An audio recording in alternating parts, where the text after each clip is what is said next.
Fairfield is going to hold her problem is spiders for fear, and she's going to have a tarantula on her arm. Coming up. But just video whatever your thing is, okay? And then go ahead and post it, hashtag Milk Your November, all right? And then we're going to, at the end of the series, we're going to give away some cool stuff. Very. All right, well, today, as Rachel just said, is going to be a very unique and special day. This is Newbridge Community Church National Orphan Care Sunday. The reason I said Newbridge is because actually the real Orphan Care National event is next Sunday. But we happen to have here some very, very special friends from Africa that are going to be sharing. You know a little bit about them, but when you leave today, we hope you're going to know a lot more about what they do in orphan care and in other ways. But we aren't just only concerned about international orphan care. We also want to share some stories of just right here in town, whether it's through foster care, adoption. We do this every year. We were singing that song a moment ago. He leaves the 99 and he goes after the one. I want to show you, and we're going to, Isaac recorded Neal Vandeventer, who many of you know, and we're going to give you the story of the one that God went after. And actually God decided to say, no, Neal, Jane, you go after the one. It's Joey.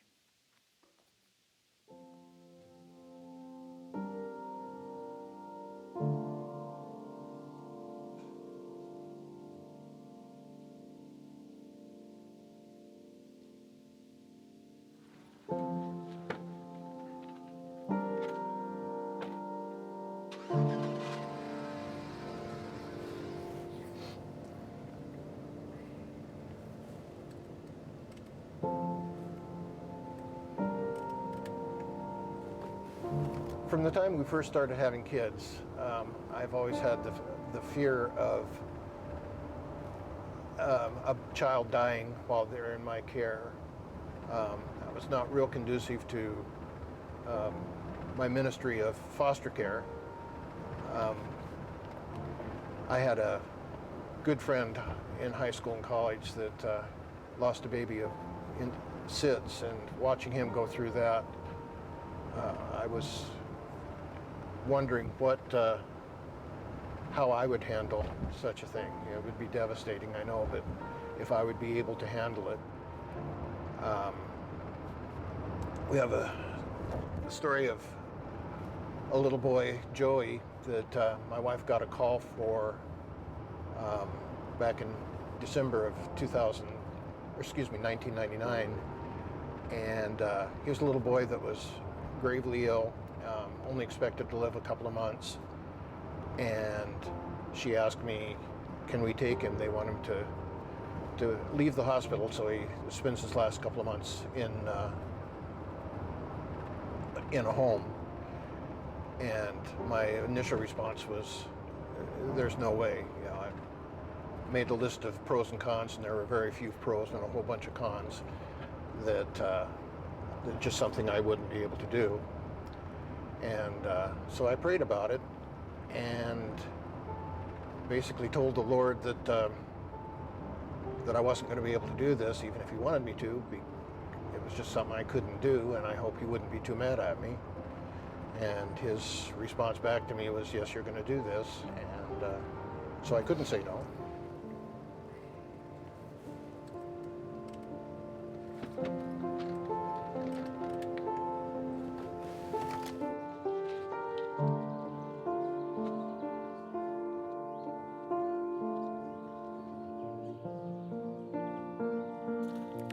And we brought Joy in our home to become part of our family.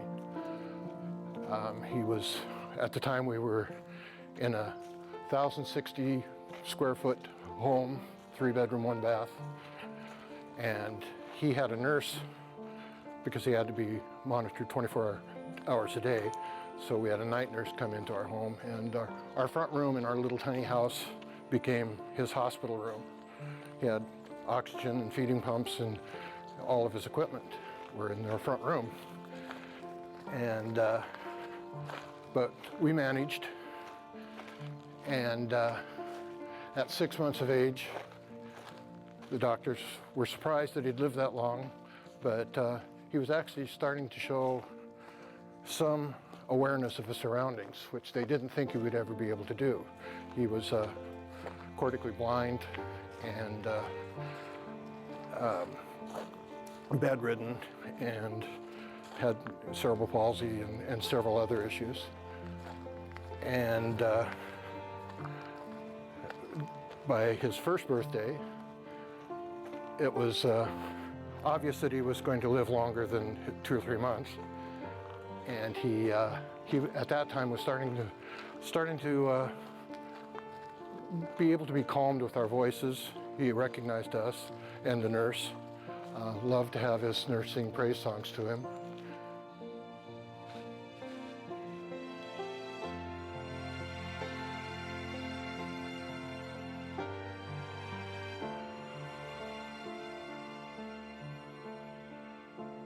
Well, sure enough, by his second birthday, he was becoming more and more aware of his surroundings and would enjoy walks around the block and really liked music. He had his favorite CDs. He was giving us an occasional half smile, and to most people, 2-year-old smiling is not a big deal. To us, it was a real blessing and a gift from the Lord that kind of made us aware that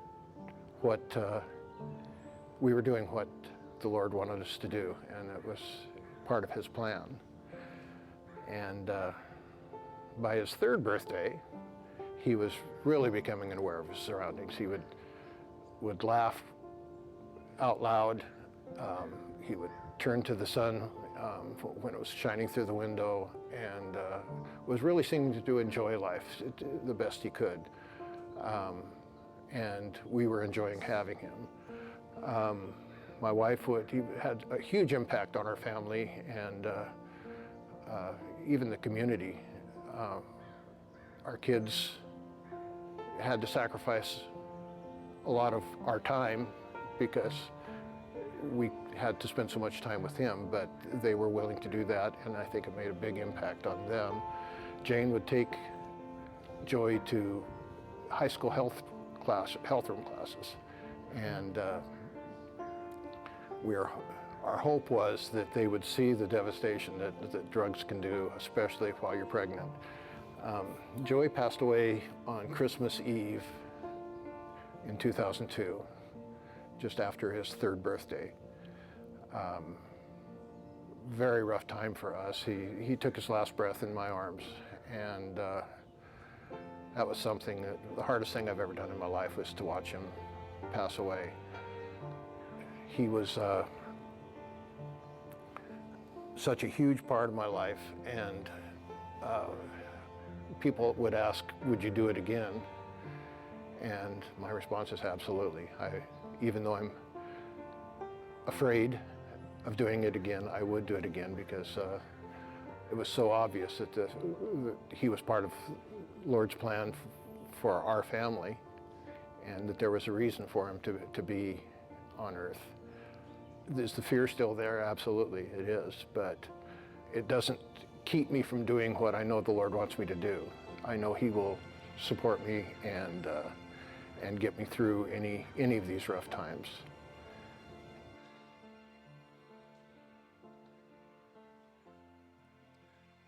This series is called Fearless.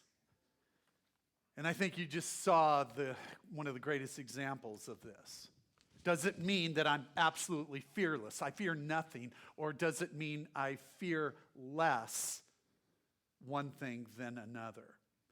And so you saw a family, Neal and Jane, and I'm going to ask them to come up right now because they have some other things to share. I'm so grateful for them. They do so much around the community in many other churches. The fact that you call Newbridge home is something very, very special to me. Do you have the microphone? Oh, there we go. So Jane, we heard enough of Neal. Come on, Neal. Come on out here. Come on. Tell us a little bit. Now, you have had, I know we were just talking about this, depending on how you count, 230, over 300, it just really, foster care, is it respite, all different kinds of, and so Joey was in the middle of this for you. And again, I think you shared your heart beautifully in that.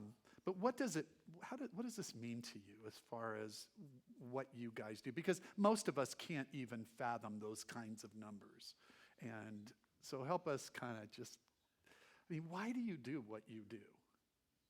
Well, for one thing, that's been over 39 years, so. Oh, it wasn't last year. No, it wasn't. Okay, got it. One a day. Got it. So we've just felt early on in our marriage, actually even before we were married, that this was a call. And because we both had it on our hearts, it was pretty obvious that it was from God. Because I think it would be hard if just one spouse wanted to do this. So we had 3 of our own bio kids, and then we've adopted 6, and we always have 2 foster babies. So that's 11. They don't all still live at home, but even though we're retired, we still feel that this is what God has on our hearts for us to do. We've thought about trying to quit since he retired, but the need is so great. We can't. It's just not time for us. In Thurston County alone, there is, as you're all aware, a real opioid crisis right now. And so we take babies that are affected by drugs, and we always have 2, and literally the day one leaves, we get a call for another one. There just are not enough homes in Thurston County to meet the needs of the kids, and it's just getting worse. Right. You may be sitting here right now feeling some kind of stirring inside of you, that maybe God might be calling you to either support a family that's doing this or be somebody who opens your home short-term for somebody or even long-term. I want you to be in touch through this day exactly what might be taking place. And so the fact that you are both here really affords us a wonderful opportunity, because if they miss today, you're usually here, sitting right back over there. You always have children in your arms. But they're also going to have a table. Tell us about some of the opportunities. Well, we want you to know that there is an orphan care ministry here within the church, and twofold. We really want to recruit, because there is such a need, but also we've taken it on in conjunction with Grace Covenant Church. We have a clothing closet that serves local foster families, and we've recently branched out, and we're working with Phil at City Gates, and when we get excess clothes, we give them to him, and if he gets diapers and doesn't have any children that need them, then he donates to us. So we're supporting that ministry, and we're working with Young Lives, which is a group from Young Life that helps teen moms. And once a month they meet at Grace Church, and we open the clothing closet for them and give the teen moms clothes, we give the babies clothes, and we give them each a case of diapers before they leave. Nice. So it's nice to be able to reach out with other ministries within the community. And we feel that all falls under orphan care. They're all God's children. And like with the teen moms, they still have their children. We're keeping them out of the foster care system. So we just want to reach out to vulnerable children in Thurston County under the name of orphan care. Nice. Would you join me in prayer? Father, I thank you for courage. I thank you for both Neal and Jane and their story, and their over 300 stories, Lord, that they have. I pray, Lord, that as a ministry, we would be concerned. We would care about the things that you care about desperately in this community, the least, the most hurting, the most vulnerable, Lord. And I thank you. I pray that you would put a tug on many hearts today, Lord, that might move towards this important need. I thank you for the clothes bank. I thank you for all the things that you're doing. Lord, raise us up even as groups within this church, as groups of friends and different kinds of groups, Lord, that we would be in support of all that you're doing. And I pray that you would bless them, Lord, as they have blessed us, even with this story. And I pray it for your glory, Lord, in your name. Amen. Man, thank you guys. There will be a table right after the service. As you go through the lobby, Neal and Jane will be on the left if you have any questions about that. Well, this is the point. We're going to expand the lens out just a little bit. And we're going to talk about some orphan care and some ministry to what might be called brewers. And I'm going to introduce Jim. This is Jim Kaya from ELI, Empowering Lives International. Now, you may have heard about them in these last months because we have been involved, but you're going to get a much greater picture of what this is going to look like. And we are going to bring up Bush. This is John. This is John Bush ENA. John Bush-Ine. Yeah, right. Yes. Bush ENA. There we go. So he goes by Bush. So Bush is the COO of the ELI ministry in Kenya, and is Gladys. Nice. Gladys, come up. And this is Gladys Chirono. I say it Italian. You got that one. Did I? Cherono. Well done. Oh, man, I wanted to do it Italian. I tried to convince her because if it ends in a vowel, you've got to be Italian. So, but she didn't buy. So, would you welcome them right now as they share? Okay, thank you, guys. Go ahead and take the time. Thank you so much, Pastor. Let's go ahead and have a seat. Wow, everybody, what a blessing and a privilege it is to be here with all of you today. You know, the partnership with Newbridge is such a special relationship, and as we're here sharing with you today, this isn't ELI sharing with you what we're doing, but this is all of us together talking about what's happening because of this incredible partnership. And, back in 2004, 2005, the HIV/AIDS epidemic was absolutely destroying an entire generation in East Africa, and Empowering Lives International decided to take on the endeavor of starting 2 children's homes. And to this day, we now have 340 children in our care, and over 100 of them are in college. And it's just been an incredible journey. But Bush, I don't think we started with where we are today. You know, I think we have to go back quite some time. How did you come into the organization? And even as you are here in America, you know, this isn't your first time. This is now the second time you've experienced this thing called daylight savings. Maybe you can greet everybody and just share a bit of the African perspective. Wow.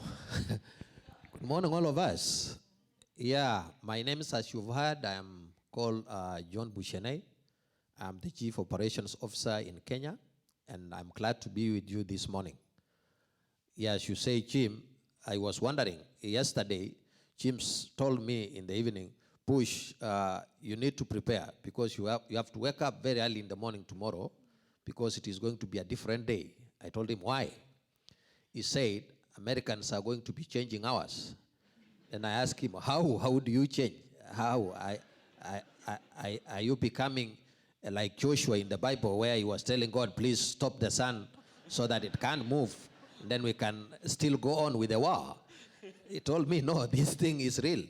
Then I thought he was joking, and he went on to change some clocks which were inside and, rewinding them that the difference now between Kenya and America is going to be 1 hour, not 2 hours.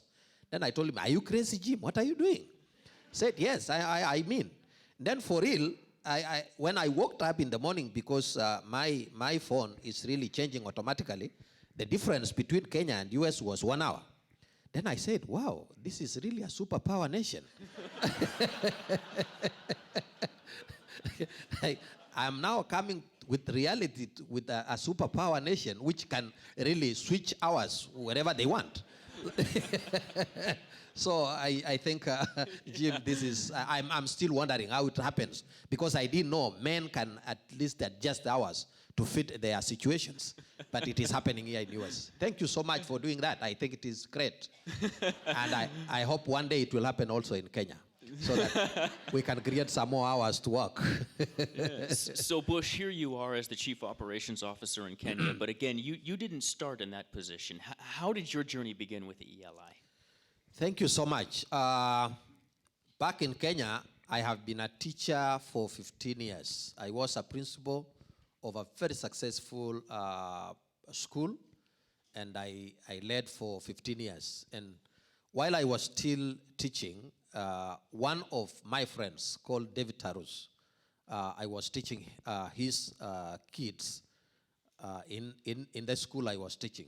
And he came while I was in office. I thought he was coming to pay school fees because that is what we usually do as principals. So when he came, I gave him a chair, he sat down, and then he told me, Bush, I would want you to come and assist me start a children's home. I told him, what is a children's home? What do you mean by saying a children's home? He told me it is an orphanage where we care for the orphans. Then I told him, Tarus, I think you are crazy. How can I leave a very good school like this? And by that time, I was swinging in a chair, this chair that goes round, and I was swinging like this. I was telling me, what are you telling me? So he was kind of saying, Bush, please come and assist me begin this school. I told him, by that time, the school was performing so nicely. I had sent almost 20 students to national schools. In Kenya, we have national schools, provincial schools, and district schools. So I used to send more than 20 students to national schools. So it was performing so nicely. And that year, it was the best year that I had performed. So when he came to tell me, please come, we start a children's home, I didn't see really the need. I told him, what is a children's home? He told me, you can one day visit my home place, and then you will see, I will show you what a children's home looks like. So when I went to visit him one of the weekends, he took me to a corn plantation. A cornfield. A very large cornfield. No, a very large cornfield. And then he was telling me, this is where I will be putting the children's home. I told him, Tarus, are you crazy? How can I leave a very successful school with so many teachers, with so many students, and you are bringing me to a field of gone? How does it happen? He told me, this is where I will put the children's home. Then I told him, put first the children's home. Let me continue teaching the students because that is my work.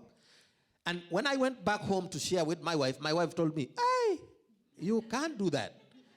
You can't do that. You know, getting a job in Kenya is very, very difficult. So when you leave a job and you are going to a field of gone to go and, take care of gone, I don't think you are crazy. Please, can you think it twice? So then he used some of my friends to come and convince me. He went and looked for my friends to come and convince me, please, can you go and talk to Bushene so that he can accept to come and work with me, start a children's home. Then after 3 months, we started praying with my wife. And eventually, my wife told me, please, if that is the direction God is calling us to go, please, let's go and see what God has in store for us. Then in 2005, we accepted December, and we went to Uganda for some studies on how to run a children's home and a family. So at that time, Tarus actually, when we were in Uganda, used to send us some photos that this is the children's home. He began building about 16 houses, homes, for the children. We have four houses in each family, and then there are 4 families, which means there were 16 houses that he had built already, plus the office, the kitchen, and the house for the headmaster, and the house for the director at the children's home. So when we came from Uganda in 2006, that was in June, we found all the houses were ready. And I began now to see the picture of what a children's home is. It was so beautiful. It was so nice. And we brought the first children at that time. It was on 7th of July, 2006, and we brought the first children. And it happened that first day when we brought the children, Gladys was one of those children we brought at the children's home. So she is index number 001. And so, Bush, here you were taking this step of faith, yes, where you were saying, I'm afraid to leave, yes, a very good position of school, but in God's will and in God's opportunity, you're stepping boldly into now becoming a director of a children's home. It's not a Maysfield anymore. And you welcome in Gladys to be the very first child. And now you're known as Babu. Yeah, what we do, or we just bring the family structure, that family setup, where we have the father and the mother. Of course, Gladys lost the father and the mother. And what she was lacking was a person to call a father and a person to call a mother. because she could not call anybody father or mother. We had to put somebody to stand for the father and a lady to stand for the mother. And that is why we brought in a couple, a wife and a husband, to stand or in the space of the late father and mother of Gladys. So at the home, we have father and mother. We have Ango, who are preparing food for them, those people who work in kitchen. And we have aunts who are, assistant parents. So we have that family setup. And of course, the father and mother and uncles and aunts, then we should have a grandfather and a grandmother. So I was the grandfather now. I was grandfather, and I'm called in Kenya Babu. Babu means the person who is in charge, the grandfather and the grandmother. So my wife now is called Gogo, and me, I am called Babu. So it is just that setup. Because there is father and there is mother, then we must have a grandfather and So Gladys is my granddaughter now, as we sit down here. And so Gladys, I think you had to endure some real challenges before you had Babu. Can you share a bit of your story? Can you let us know what it was like growing up in Kenya? My name is Gladys Cherono, and I came to ELI because both my parents died, and my dad was a soldier, so he used to fight for our country, but also my dad was an alcoholic. So a lot of times he used to take alcohol, and he'll fight with my mom, and he started having health problems. So in 2000, I lost my dad. My mom did not go to school, so there were no skills that she had, and she was the one now to take care of the children. And during that time, my mom did not take the loss of my dad so well, so she became so depressed, and she started losing hope. Slowly by slowly, she was a very vigorous woman. She was having so much life. But after the death of my father, my mom just lost it. She became so hopeless, and we could see life going away from her life. And slowly by slowly, we were waiting for just the physical death, because she was even dying from inside. And because of depression and loss of hope and hopelessness, my mom became sick. So she started being sick. And 4 years down the line, in 2004, I lost my mom. And Gladys, how old were you at this time? I was 8. And our eldest brother was 10. And I had 2 sisters, younger ones. So at that time, because of the loss of both of my parents, my brother had to stand up and be the head of our family, and he was only 10. So he stopped going to school, and a lot of times he used to go and work for people so that we could get food. And I started being sort of a mother to my younger siblings, because I used to lie to them a lot. Because children used to ask a lot of questions. They'll ask you, where's mom, where's dad? And you have to lie to them that they're coming, they've just gone to work and they'll come back. And for children, it worked, because they'll stop asking. But what happens to me when I sleep? Because I can't lie to myself. I can't tell myself that they're coming back, because I know they are not. And in 1 year down the line, I lost my sister. So that was the most tragic pain I've ever passed through. The trauma of that, because I think because of the fact that I had lost both of my parents, I sort of became a mom to my sister. So losing her was much painful than even losing both of my parents. So I went away from God. I said, they usually say God is loving. When you go to Sunday school, they never tell children the bad parts of the Bible. They always tell children how God is loving, how God is caring. But at that point of my life, you could not see that. You could not see the loving God that they say, or you could not see how much he says that he's there for you or something like that. So I said, let God be and let myself be. The moment he wants to rape or take away any other person, let him do that. After all, he is above all. And I had a very hard heart. I just became so stone-hearted. I became so angry. I was always not happy. And no matter how good was done to me, I could not take it in. So that was how the past 10 years of my life were when I was young. Wow.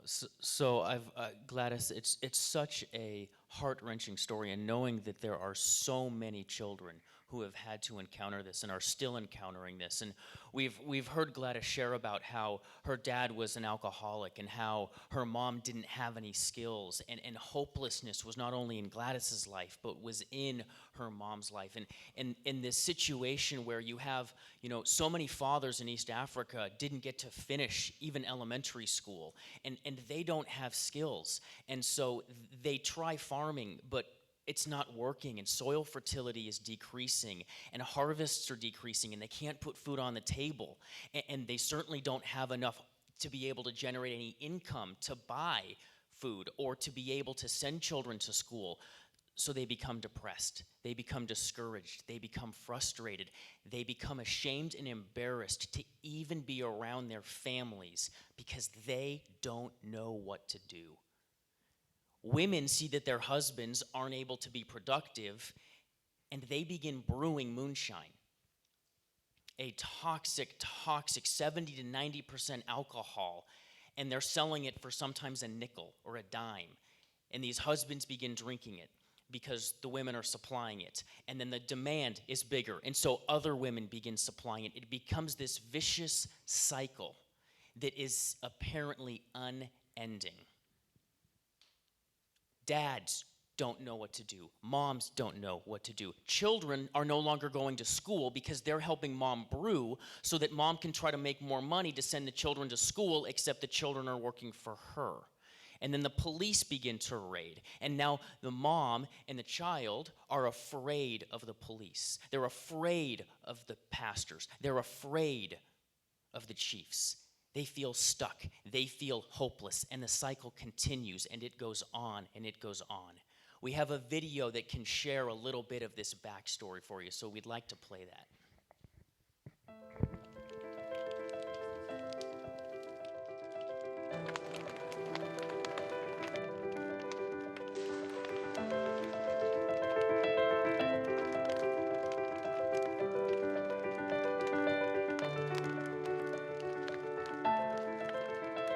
My life was so bad, I had no peace.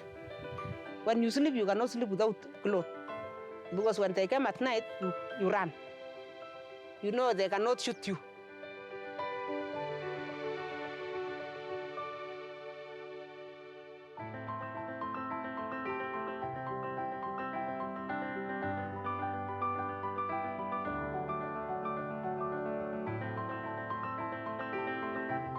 The death toll currently stands at 28, and to control this number, the Moy Teaching and Referral Hospital are calling upon those who have consumed the adulterated alcohol to come to the hospital for free testing. 6 more people succumbed to the adulterated alcohol in Nandi and Uasin Gishu counties, raising the death toll. This comes as 4 people were arrested in Nandi County in connection with the deadly liquor. I used to brew for about 20 years. I was facing a lot of challenges. I was even taking changa from here to Kocholwa there.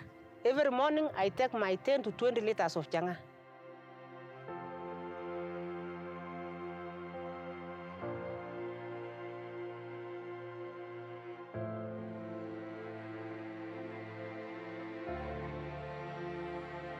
All of the family, we had no peace. They decided to chase me away from my house. I really cried. Why are these people want to chase me? And I realized that it was because of brewing.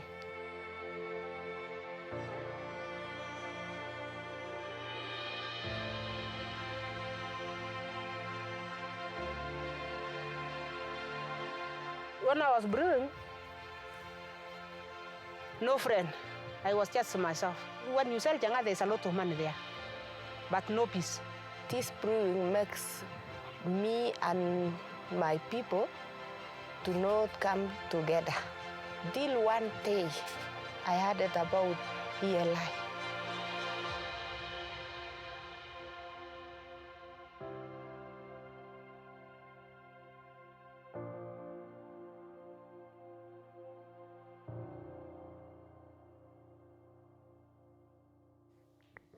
So a number of years ago, a chief, now a chief in Kenya would be like a mayor in a city or a town today. And a village in Kenya would be maybe 6,000 to 10,000 people. And a chief called one of our staff members who runs one of our 2 training centers in Kenya. And he said, Samuel, I'm tired of arresting these brewers, putting them in jail. They get out, I arrest them. They go to jail, they get out, I arrest them. It keeps going. He said, I'm done. You have a training center. Would you be willing to train these ladies? And Samuel said, we've never done it before, but let me come and meet them. So Samuel goes out to the village, and he sits down. Now, for the brewers to be willing to go to a meeting with the chief, do you really expect that many would show up? I mean, usually he puts them in jail. Well, 15 women actually were there, and Samuel talked with them. And he said, what do you want? And they said, we want to be trained in something other than brewing this moonshine. We want skills. And Samuel said, come to the training center and bring $4 because you have to pay for your transportation. Now, Bush, why would it be important that these brewers pay for their own transportation? The reason why they should pay for their transportation is because, something you are given free, you cannot cherish it, you cannot keep it. So you pay for it so that you can feel the pinch and you can sustain it. So the reason why we were telling them to pay for their transport and pay for their coming is that when they come, they will be serious on the training. Because if you don't pay anything for anything, you don't feel that pain and you cannot keep it. So that was the reason. Yeah, so Samuel tells these ladies, bring $4 and then we will train you. So the chief calls Samuel a few weeks later and says, Samuel, I have 47 women who are willing to come for training. And Samuel says, that's great, we have 30 beds. So find the most dedicated 30 and send them. A week later, how many women arrived at the training center on the bus? 47. Yes. They each had their $4. Please don't send us home. We will sleep 2 to a bed. We will sleep on the floor. Don't send us home. If you can begin to give us hope and skills, we will change. We want something different. This was the first time these ladies had slept on a mattress. This was the first time these ladies had had a real shower. This was the first time since they were young girls somebody else cooked for them. On that very first day of training, Samuel went around the room asking them what they want. I want to learn how to raise chickens. I want to learn dairy farming. I want to learn how to raise vegetables. I want to learn how to turn a little potato into French fries. They keep going around the room. One lady says, I want Jesus. Samuel looks at her and says, leave alone that one. What do you want? I want to learn this business. I want to learn this skill. I want to learn this one. Samuel comes back to that lady. What did you say? I want Jesus. What does he have to do with this? And she says, I have caused so much pain and so many challenges and problems. I need change from the inside. And Samuel looked around at the rest of the ladies and he asked, and you? 46 other hands went up. Samuel didn't expect this. Samuel didn't agree to train them because this would be an evangelistic opportunity. He was helping out a chief who was an old friend of his. So Samuel goes over to the children's home, which is just around the corner, and grabs one of our parents, because most of the parents in our children's homes, at least the fathers, are pastors, and says, Jonah, come help me. We have an opportunity in front of us. So for 2 days, they lead an evangelistic discipleship development program with these ladies. And at the end of it, how many accepted Christ? 47. That lady said, we were ready to do this 2 days ago. Can we get on with the training already? On Saturday morning, they graduated, and they went back to their village, and they now had skills. 2 weeks later, 60 more came. The chief didn't have to recruit a single one of them. A month later, 92 came. Once again, the chief didn't have to recruit a single one of them. In that group of 60 was Paris. When she went home, she went and visited the chief, and she said, this is the real deal. Instead of replacing brewing with a prison cell, now we have skills. But more than that, we have the Spirit of God burning in us to see that the women back home who used to be our competitors while we were brewing, they're now our mission field. And the chief said, what do you mean? And Paris looked on his wall, and there was a most wanted sign of a lady. Her name was Ruth. We just met her. Paris said, I'm going after that one. The chief laughed and said, good luck. Paris walked 5 miles down the road. Ruth said, leave. Walked home. A couple weeks later, 5 miles down the road, Ruth said, leave. Eventually, Ruth allowed Paris to break through. Ruth took 5 of her friends to the training center. They encountered Jesus. Ruth was one of the most notorious women in her community, in her village. She was selling moonshine miles and miles away from home by the gallon. She was a very good businesswoman. Now, she and 7 other reformed brewers have become the leaders, put over 47 other who have reached 1,400, and the number keeps growing. They're not only impacting women, their husbands are no longer alcoholics. They're leaving the desire for alcohol, and they are willing to work for their wives in these businesses. Children are no longer working for mom. In one of these villages where one of these chiefs heard about this story, he sent 212 women for training. 2 months later, 500 of their children enrolled in the local school. 500 children who were not in school 2 months earlier are now back in school. What was a ministry has become a movement. And the reason we say it's a movement is because more is happening outside of ELI than is happening inside of the organization. We have our staff, we have our ministries, we have our programs, but the people we are impacting, not by our own compulsion, but by the calling of God, are going out and impacting others. This group of women who we refer to as brewers or reformed brewers came to us and said, stop calling us reformed brewers. We have a new name. We are women of change.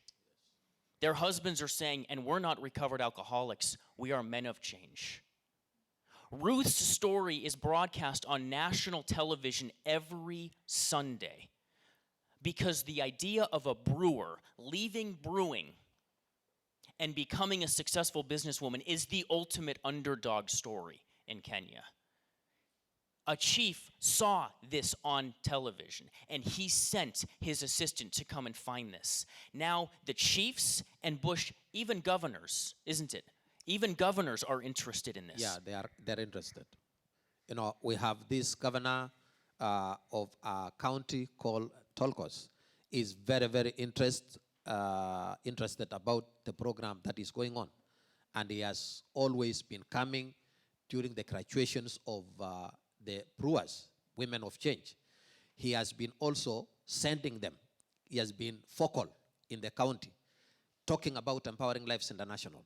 Can we go the Empowering Lives International? So during the graduation, he has every time been attending to mean that he is very comfortable with what ELI is doing. And so there is support at the very top, and there is support at the very bottom. And communities by the dozens and counties are rallying around what's happening, and they are saying, let's go the ELI way. Yes. The reason they're able to say, let's go the ELI way, is because of an incredible partnership with Newbridge Community Church. The support and partnership that you guys provide is the very fuel that allows these women to come in and experience their training, that allows our agricultural trainers to go back into their village, that allows our AA counselors to go back and begin working with the husbands. Bush, have we not been doing interdenominational trainings with multiple pastors? Of course, in Kenya, it is very difficult to work pastors of certain churches with others. But as we speak right now, pastors have come together because of Empowering Lives International. We have put pastors from various denominations, and they are sharing now the same pulpit. They are speaking one Jesus. They are going on evangelism together, and this is something that we have never seen in Kenya any other time. And what we're seeing happening is, as this movement is growing, we looked and we said, what is the common denominator? What's the thread that's running throughout? Because these people's worlds are changing. What are we seeing? they're able to generate through skills a God-honoring income that can support their families, their communities, and their congregations. They have a deepening relationship with Jesus Christ that is compelling them not only to generate this income for themselves and think about their own lives, but is making them go unto their neighbors, their communities, and pass forward their transformation with the life skills that they now have, the deepening relationship with Jesus, and the capacity to communicate with others what they have experienced. Bush, what do we call somebody that has those three capabilities? Somebody who has three qualifications, that is embracing Christ, having ability to communicate the same transformation with other people, and a person who is having ability to do God-honoring income is called a world changer. A world changer. Together with Newbridge, we are igniting world changers. And it's not just impacting one family. It's not impacting one community. It's not impacting one county. There are 5 governors representing 4 million people who are all together saying, we want to go the ELI way. But Gladys, let me ask you a question. Are you a world changer? Oh, wow. I need first to say the other half of my story because I only say the one that I was 10 years and below. But when I came to ELI, that was in 2006, my heart was, as I had already said, I had a very stone-hearted heart. I did not want anything to do with God. But that was exact opposite of my sister. She was very young. I think it's because she lacked a parent. No matter how much I used to lie to her, it got to a point that even though I was telling her, Mom will come back or Dad will come back, she waited until she knew that's a lie. Because children can know if you lie to them over and over and over.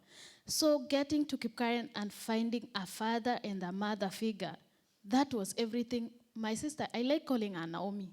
She's Naomi. That's everything she needed. But to me, that was just a fraction of it. Because despite the fact I knew God had given me new parents, I still had a lot to work with. And my sister was the reason why I got to take Jesus again to my life. Because how much happiness she had, how much she was radiating so much joy and happiness was something I really saw and I was jealous about. Because I was like, I cannot be that selfish. I cannot be always about me or something like that. I need to give happiness and joy in my life a chance. So my sister, she's just the opposite of me. She was very happy. Everything she wanted was there. And that's how I got to reconcile myself to God and to forgive myself and to say that it's not my fault that my sister passed on. Because no matter how much I tried, I could not help it. I was so young, I could not get the medical attention to her at that time. So forgiving myself in that moment was one of the steps that I got to heal my heart. And I told God that I want to make a bargain with you. If you can take away all this pain I'm feeling, then I will take you back to my heart. And I don't know how God did it. That's why I say that God is the one who created us. I believe that. Because he healed my heart slowly by slowly. And a big part of it was the happiness I saw in so many children. Because this is just my story. We have 310 children having different stories. And so many of them were so happy. And I saw it and then I was like, you cannot be that selfish. You cannot shut people out of your life just because something happened. And God did it. 1 year or 2 years down the line, I felt I was close to people. I felt like I could call Mom for that word even to come out of my mouth. Wow. And I said, Mom. And I accepted it. And up to now, she's still my mom. And I call her that word. And God did it. He healed my heart slowly by slowly. So I had to accept the other part of my bargain and to take him into my heart. And right now, I've made a lot of decisions in my heart, and that's the one I'll never regret. Because just knowing God is in it with me, He's feeling the pain when I feel the pain, He is hurt when I'm hurt, that's everything I'll ever want. He's the invisible friend that is always with me. And as Jim was saying, I went to school. I started in grade 4. I finished high school, and I finished 4 years of my university studies, and I'm to graduate in November. I majored in urban planning, and I know God is just starting with me. And it, just as they're saying, they ignited the world changers. Just a little thing that they did, that's the same thing I want to do to someone else. Just the hope that they gave me back, I want to give it to someone else. The world is so big. I can't do it on my own, but I can do it for the next person next to me. I can change their world entirely, just as they did to me. So maybe, if I change somebody's world and she changes someone else, that's the way we'll be able to change the world.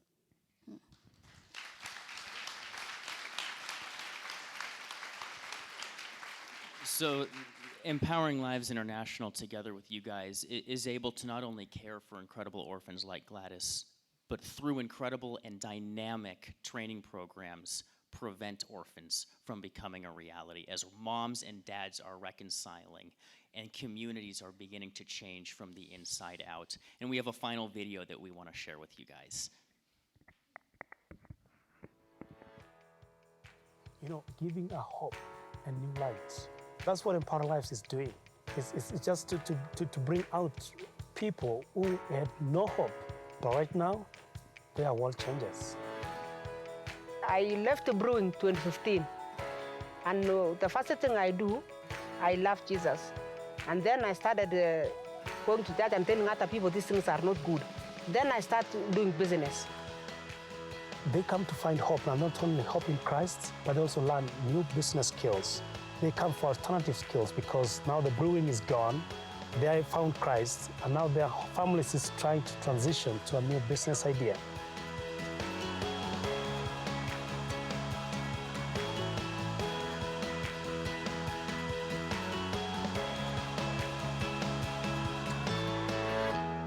This ministry of ELI now is multiplying us in our various villages, even the county, even the other counties. I have reached a lot of people. Here at my place, I've changed so many people, and I've gone to other places to change other people. But we have still a lot of people who want to be reached to tell about Jesus, who are still suffering. Brewing Changa, they're over there. We've had a movement. Over 1,300 women changed and trained to be world changers in their communities. And their kids now are going to school. It started just like a simple thing, but it has become a spirit-led movement. It is a big opportunity that we need more resources to just find this movement even going further. I don't know how far it will go, but God Himself has it in His hands. My area now is changing, the community is changing. So I say that I am a world changer, and we are seeing the good work in our area now. We are so happy. May the Lord bless ELI abundantly. I was really notorious brewer, but now I am notorious in Jesus. I love that line. Now I'm notorious in Jesus. That's great. Let's talk about a little bit about how do we get involved? What does a church look like that becomes part of ELI, and how do we support? And you guys are going to have a table. Tell us a little bit about what's at the table. Yeah, so in the back, we're going to be out there. We're going to be able to answer some questions. Bushene, John and I will be in a room, and then Ron Higgins, our board chairman, together with Gladys, will be at a table in the back.